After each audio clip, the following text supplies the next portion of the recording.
Hello everybody, it's George from Ireland, so welcome back to the channel.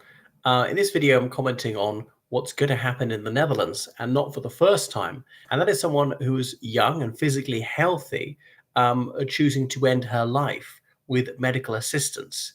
I mean, maybe medical is not the right word because medical care is about saving people and improving quality of life, not killing them, even with their own consent. I think I have to begin this again. Skipped.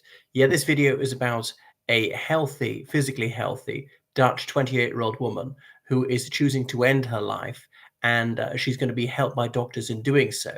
So this is called euthanasia. It's derived from the Greek words oithanatos, as in good death. But is this a good death? And deaths are usually not good. I know death comes to all of us, but it's better if it didn't. Is life a boon? If so, it must befall that death, whene'er she call, must call too soon. Now, this woman is suffering from depression, and it's not a unique case. It's not the first sort of time this sort of thing has happened. So this woman, sort of autistic, she has a personality disorder. Well, that's all very dispiriting and horrific. I wish she could be helped. There have been attempts to help her. So there's no doubt that she's of legal age, but surely as she's got a severe case of depression, she's not compos mentis.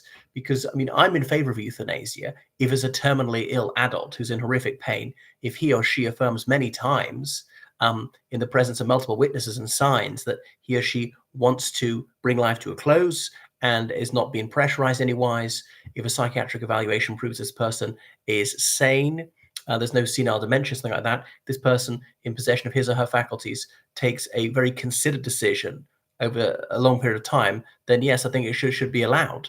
But that is not such a case. I mean, she's not terminally ill. I know life is a terminal condition. How ill is terminally ill? All right, I know that's a moot point, but there's nothing wrong with her body. But yeah, so this is very worrying. And when these laws came in a few decades ago in the Netherlands and Belgium and Switzerland, this is the sort of case we're told that just wouldn't transpire. So wow, it's just terribly sad. I know it's her life and her life to end, and we shouldn't criminalize suicide, attempted suicide. I mean, how can you criminalize suicide because the perpetrator is dead? Now, Sandy Murray at Oxford Dolly taught me. He wrote a book, Suicide in the Middle Ages, despite being of a sunny disposition. And he revealed that in Hungary, the Middle Ages, that the penalty for attempting suicide was death. So you get what you wanted either way. And indeed, in the United Kingdom to the 60s, attempting suicide was criminous, but it no longer is. Anyway, so the Netherlands is an ultra liberal country. Is this loony liberal? So I'm a bit worried about that. And yes, she could take her own life if she wanted to. That's not a crime. Surely try and dissuade people, and a dissuasive action by psychiatrists is what they're supposed to engage in if someone manifests suicidal ideation. Wow, this is all very worrying. So if she wanted to top herself, yes, she could do so. I prefer if she didn't. I mean, all right, maybe it's no business of mine, but I am a human being. I'm involved in mankind, and it might spread to people whom I love, and I know it's up to them. But the objection here is that doctors and nurses are going to kill her with her own consent. That she will be able to get her hands on noxious substances and so on, rather than throw herself off a bridge or jump in front of a train, which I suppose would be more traumatizing for the public. So the thing is, she's got various things to live with. As I say, there's nothing wrong with the physical health. She's in a loving relationship. She's got a boyfriend. They've got two, because the distressed parents, sisters, brothers, girlfriends, boyfriends, or whatever friends say, oh my God, if only we'd not known, we could have done something. And they are filled with recrimination and self-loathing. They are full of remorse, feeling they let this person down, that they fundamentally failed as kinsfolk, as friends, and so forth, that they didn't save this person. And it casts a pall of grief over a whole network of relationships for decades to come. And then it may inspire others to copycat. Um, so anyway, this is quite a worrying trend that younger and younger people and healthy people are going to do it. It'd be catching. So anyway, so a doctor will give her a sedative, and then a drug will be administered, which will stop her heart. I wonder what that's like. Anyway, Well, the right answer, I felt. So doctors and nurses, agents of the state, paid by the state, are actually doing it, are giving her these mortal drugs. I don't know they actually inject her. So I don't think anyone disputes that she wishes to end her life, which she could do anyway. But the state helping her, does it make it less painful? But surely the doctors and nurses' time and the public money should be spent saving people, should be spent relieving suffering and not inflicting suffering. And you might say, well, this is the only way to bring her suffering to a close. Well, that is indeed so. But the doctors and nurses don't have to do it.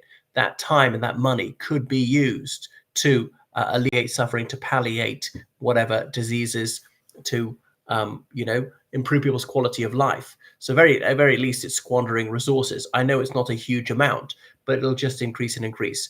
Should this be allowed? Should this be unlawful? I mean, I submit that it should.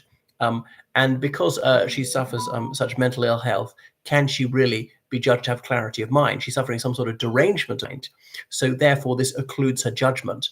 And presumably, she's not fully in command of her critical faculties. So in that sense, surely she's not of sound mind, and therefore doesn't have the legal capacity to make such a decision. I don't know how it works in Dutch law, but that's my penny's worth. What do you think? Should euthanasia be permitted? Obviously, people can commit suicide. It's not illegal to even attempt it in most jurisdictions. But should there be assistance where people can get a hold of these deadly poisons and as medicines or whatever, as potable substances, or indeed as injections? Should doctors and nurses be involved and so on? What do you think? And what if you go from one jurisdiction to another? For instance, in the United Kingdom, it's unlawful. And so there's a terminally ill spouse, I think it was a husband, and he wanted to go to the Dignitas clinic to end his life in Switzerland, where it is permitted under law. And his wife said, but if I push the wheelchair onto the plane to take him, can you guarantee me, police, that I won't be prosecuted when I return? Said, we can't give you such a guarantee. Now, in practice, people have done that in the United Kingdom. To my knowledge, none have actually been prosecuted. It's unlawful abroad. There seems to be some sort of extraterritoriality to it, but there might be a conspiracy to do this because it's still regarded as murder if you do it in the United Kingdom, even if there were a stack of consent forms and it would prove beyond a penumbra of doubt the person most certainly wanted, to commit suicide. Because some people can pop a pill in their mouth, inject themselves. How about those who are paralyzed for whatever reason can't do that? Should they be helped? Would it make any moral difference if a doctor or nurse were to inject the person or squirt a liquid into the person's mouth or put a pill into the person's mouth? What do you think? Anyway, thank you for watching my channel. Make sure you subscribe on Patreon and donate on PayPal, georgecallahan79@gmail.com. Toodaloo, everyone.